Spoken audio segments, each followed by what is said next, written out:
ሰላም ዛሬ ማዮካርዲያል ኢንፋርክሽን ወይም ደግሞ ሀርት አታክ ስለሚባለው የጤና መረጃ ላካፍላችሁ። ይህ ልባችን ሶስት ሽፋን ሲኖሩት ስፔሻሊ ደግሞ የልብ ጡንቻ የሚባለውና ወደዚያ የሚጓዘው የደም ፍሰት በከፍተኛ ሁኔታ በሚቀንስበት ወይም ደግሞ ከነጭራሹ ይሄ ኮሮነሪ አርተሪ ያልን ብለን የምንጠራው በሚዘጋበት ወቅት የሚፈጠር አደገኛ ከልብ ጋር የተያያዘ ችግር ነው።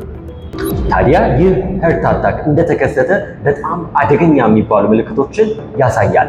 የመጀመሪያውና ሰዎች ብዙ ጊዜ የሚገልጹት በደረት አካባቢ ከፍተኛ የሆነ የህመም ስሜት፣ እንደውም ሲገልጹት በደረታችን አካባቢ ከባድ ነገር የተጫነብኝ መሰለኝ ብለው ይገልጹታል።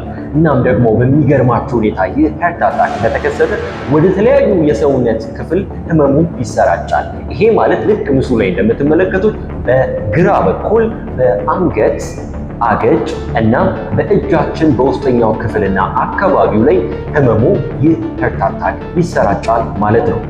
በተጨማሪም ደግሞ ይሄ የማቅለሽለሽ፣ የማዞር፣ ለመተንፈስ መቸገር እና ሌሎች ምልክቶችን ያሳያል።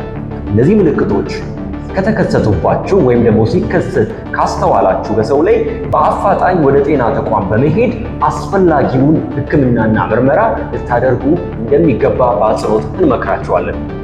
በቀጣይ በሌላ የጤና መረጃ እስከምንገናኝ ድረስ ይህ ኢትዮ ነርሲንግ ስቱደንትስ የቲክቶክ ቻናላችን ነው። ፎሎ ማድረግ አይረሳ።